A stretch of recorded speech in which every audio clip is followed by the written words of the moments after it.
তুমি তুমি কি ভয় পাচ্ছ? ভয় পেলে হবে না গুনগুন, সুস্থ হতে হবে। তুমি কিন্তু আমার ভরসা, মানে তোমার উপর কিন্তু আমার অগাধ ভরসা, বিশ্বাস। ভয় পাবো কেন বলো তো? আরে বাবা, ভয় পাওয়ার কি আছে? বয়ে গেছে আমার ভয় পেতে। তুমি কষ্ট পাচ্ছ তাই আমার একটু খারাপ লাগছে। বেশ, আমি আর কষ্ট পাবো না। একটু সাবধানে থাকা যায় না? না, থাকা যায় না। সাজির বিয়ে, আর আর আমি তো সাবধানেই আছি। একটু মাথা ঘুরে গেছিল, তাতে কি হয়েছে? তাই বলে কি সাজির বিয়ের আনন্দ আমি করবো না? আর এমনিতেই পটকারা তো বললো যে ওরা ডক্টর আঙ্কেলের সাথে কথা বলছে। আগে কথা বলুক, তারপর দেখুক যে আঙ্কেল কি বলে। এই শোনো না, আঙ্কেল যা যা বলবে আমি সব কথা মতো শুনবো, বললাম তো। কিন্তু সাজির বিয়ের আনন্দ থেকে আমি কিন্তু বঞ্চিত হব না, ব্যাস বলে দিলাম। তুমি বুঝতে পারছো না কেন? সাজির বিয়ে কি বারবার হবে নাকি? হ্যাঁ, মানে আমি অপারেশন করে ফিরে এসে আবার কি সাজির বিয়ে হবে? এর জন্যই তো বলেছিলাম, যদি পরে হতো তাহলে কিন্তু। যদি পরে হতো? কি পরে হলে? কি পরে হয়তো বিয়েটা দেখারই সুযোগ হতো না আমার। না না, মানে আরে বাবা, এসব কাজ পরে টরে হবে না। কোনো ভালো কাজ, কোনো ভালো অনুষ্ঠান ফেলে রাখতে নেই। আরে বাবা, জ্যাঠাই তো সবসময় বলে শুভস্য শীঘ্রম, আর বড় মাও সেটাই বলে, তাই না? জানো তো, সবার না মনটা কেমন খারাপ। মন খারাপ হতে যাবে না? না না, আসলে সাজি চলে যাবে তো, ওই জন্য মনে সবার মনটা খারাপ। মাঝে মাঝেই দেখি সবাই কেমন ফ্যাচ ফ্যাচ করে কান্নাকাটি করছে। সাজির জন্য ভালো হয়েছে, ছেলেটি অত্যন্ত ভালো। সাজি খুব সুখে থাকবে, দেখো। আমিও তো এটাই চাই, সবাই যেন সুখে শান্তিতে সংসার করে। না মানে আমি সত্যি এটা চাই যে সবাই যেন সুখে শান্তিতে থাকে। এটা তো ভাবতেও ভালো লাগে, বলো, যে সবাই ভালো আছে, সুখে আছে, শান্তিতে আছে। আচ্ছা, তোমাকে একটা কথা বলি, তুমি কিন্তু আমাদের ঈশানকে আমি যেভাবে বড় হয়েছি সেভাবে বড় করবে না, কেমন? আমি হঠাৎ ঈশানকে বড় করতে যাব কেন? আমি কি ওকে একা বড় করছি? বড় তো সবাই মিলে করছে, তুমিও তো আছো তার মধ্যে। না, আমি যেটা বলতে চাইছি, দেখো, মানে আমি তো একটা স্পয়েল ব্র্যাট। ড্যাডি আমাকে একটা দামি স্কুলে ভর্তি করেছিল, সমস্ত কিছু অ্যারেঞ্জমেন্টস করেছিল আমার জন্য, কিন্তু আমাকে দেখো, আজ পর্যন্ত মানুষই হতে পারলাম না। শোনো, তোমার মতো মানুষ যদি ঈশান হতে পারে, আমি নিজেকে ধন্য মনে করব।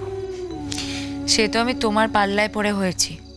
এর আগে না ড্যাডি আমাকে নিয়ে একেবারে উদ্ভ্রান্ত হয়ে গেছিল। তাই তোমাকে বলছি, আমাদের ঈশানকে ঠিক তোমরা যেমনভাবে লেখাপড়া করেছো ওরকমই একটা সাধারণ স্কুলে দিয়ে ভালো করে লেখাপড়া করাবে। এই কথাগুলো কেন উঠছে গুনগুন? তুমিও তো থাকবে যখন স্কুলে ভর্তি হবে। আরে বাবা, সে না হয় থাকবো, কিন্তু আরে প্ল্যান তো করাই যায়। হ্যাঁ, আরে প্ল্যানিং করছি, তাতে কি হয়েছে? বলছি, তোমার অপারেশনটা হয়ে গেলে আমরা দুজনে না কোথাও একটা ঘুরতে যাব। শুধু দুজনে? তার বোর হয়ে যাব। আরে ঈশান থাকবে তো। হ্যাঁ মানে ও থাকবে তো, বাকিরা কি করবে? হ্যাঁ, বাকিরা কি বাণিজ্যলে ভেসে এসেছে? আমার পুচু সোনা, বৌদি ভাই, দাদা ভাই, পটকারা, তারপর চিনিদি, রূপাঞ্জনদা, ওরা কি করবে? সবাই মিলে যাব। আর তুমি তো স্বার্থপর হয়ে যাচ্ছ কেন বলো তো? আচ্ছা, আমার কি কখনো ইচ্ছে করে না যে আমি আমার বউকে নিয়ে একা কোথাও বেড়াতে যাই? তোর বাবা, একা গেলে কি আনন্দ? সবাই মিলে একসাথে যাব, তখনই তো আনন্দ হবে। সে ঠিক আছে, তাহলে তুমি যেটা চাইবে সেটাই হবে। না, আমি বলছি কোথাও একটা আমাদের যেতেই হবে। হ্যাঁ, আচ্ছা, কোথায় যাবে বলো তো? জঙ্গলে যাবে? আমার না খুব ইচ্ছা করে জঙ্গলে যেতে। তাই? হ্যাঁ, জঙ্গল খুব ভালো হবে, জানো। জঙ্গল ভালো, একটা গহীন জঙ্গলের মধ্যে দিয়ে আমি আর তুমি হাত ধরে হেঁটে হেঁটে জঙ্গলের ভেতরে চলে যাচ্ছি। আমরা দুজন ছাড়া আর ওখানে কেউ নেই, জানো। জঙ্গলের মধ্যে একটা সুন্দর নদী বইছে, পাখিরা শীষ দিচ্ছে, বিভিন্ন গান গাইছে, আর আমরা চুপ করে শুনছি, একে অপরের দিকে তাকিয়ে আছি। নদীটা বয়ে যাচ্ছে। বাবা, এটা কে?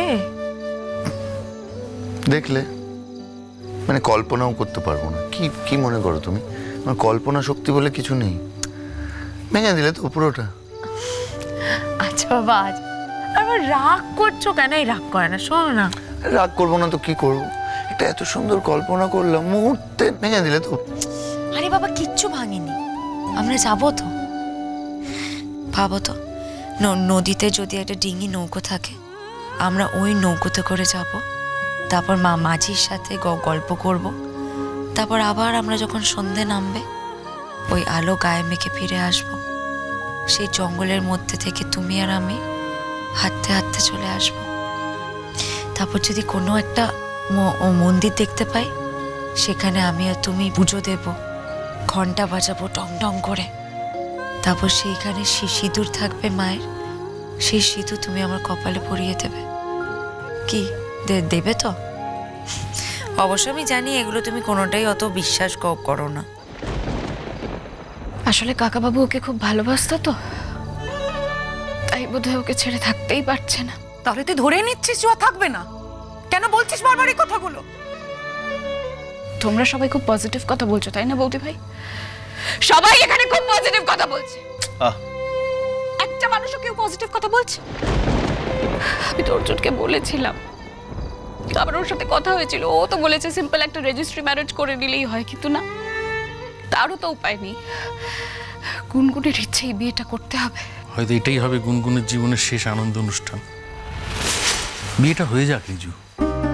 গুনগুন এত করে চাইছে যখন আনন্দটা করতে, ধর বিয়েটা হলো না, পিছিয়ে গেল, তারপর ওর কিছু হয়ে গেল অপারেশনে, আমরা কোনোদিন নিজেদের ক্ষমা করতে পারবো না।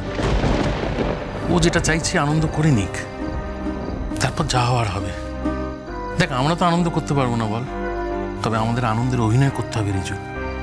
গুনগুনকে বুঝতে দেওয়া যাবে না, ও আনন্দ করুক, এটুকুই আমরা চাই। তাও তো এ বাড়িতে থাকলে গুনগুনকে একটু চোখের সামনে দেখতে পেতাম, তারও উপায় নেই। আমাকে তো এই বাড়ি ছেড়েই চলে যেতে হবে। সে তো বাড়ির কাছে বিয়ে হচ্ছে সাজি, ইচ্ছে করলেই এখানে আসতে পারবি, দেখা করতে পারবি। ঈশ্বরের কাছে প্রার্থনা করো যেন গুনগুনকে আমরা বাঁচিয়ে ফিরিয়ে আনতে পারি। গুনগুনের কি হবে জানি না পটকা, কিন্তু আমার বিশ্বাস আমাদের সকলের প্রার্থনায় আকাঙ্ক্ষায় ও হয়তো ঠিকই বেঁচে ফিরবে। কিন্তু আর একজনকে দেখেছো মামি? ওর কি অবস্থা, ওর দিকে তাকানো যাচ্ছে না। প্রতি মুহূর্তে ওই মানুষটা কত কষ্টে আছে তোমাদেরকে আমি বোঝাতে পারবো না। সে কবে থেকে ছেলেটা ছুটি নিয়েছে শুধুমাত্র গুনগুনের কাছে থাকবে বলে।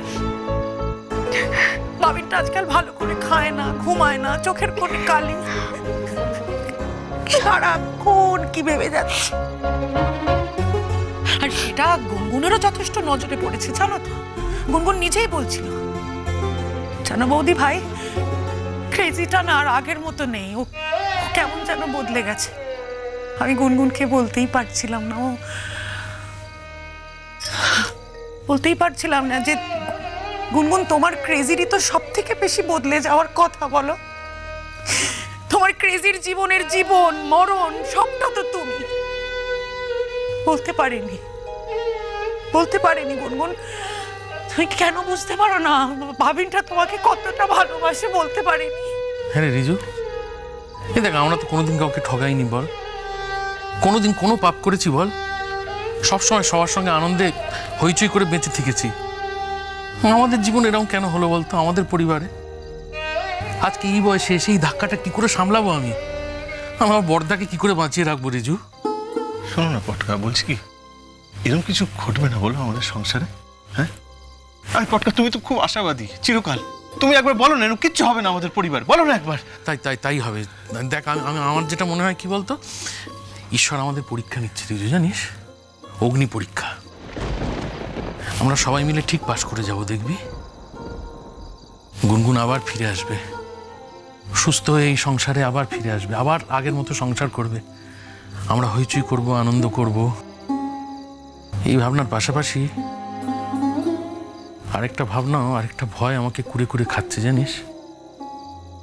যদি যেটা আশঙ্কা করছি সেটা সত্যি হয়, তখন কি করে মেনে নেব, কি করে দেখবো তাকে ওই দৃশ্য? বাড়ি বড়দের কি করে সামলাবো বলতো? গুনগুন ছাড়া এই বাড়ি ভাবতেও পারি না। আমরা বাঁচবো কি করে, বাবিনকে কি করে বাঁচাবো? বাচ্চা দুটো, ওরা তো গুনগুন ছাড়া কিচ্ছু বোঝে না বল, ওদের কি জবাব দেব? যদি আমরা বাড়ির সবাই থাকি না কেন, এই বয়সে একটা সন্তান মা হারা হয়ে যাবে। এক এক সময় কি মনে হয় বলতো, আমাদের হাতে না বেসিক্যালি কিচ্ছু নেই জানিস, অক্ষম একেবারে আমরা মানুষরা। নিজেদের খুব ক্ষমতাবান ভাবি হয়তো, কিন্তু এই বিপদে পড়লে তখন বুঝতে পারি আসলে আমাদের হাতে কিচ্ছু নেই, কোনো ক্ষমতা নেই। আসলে আমরা খুব অসহায়, খুব অসহায়।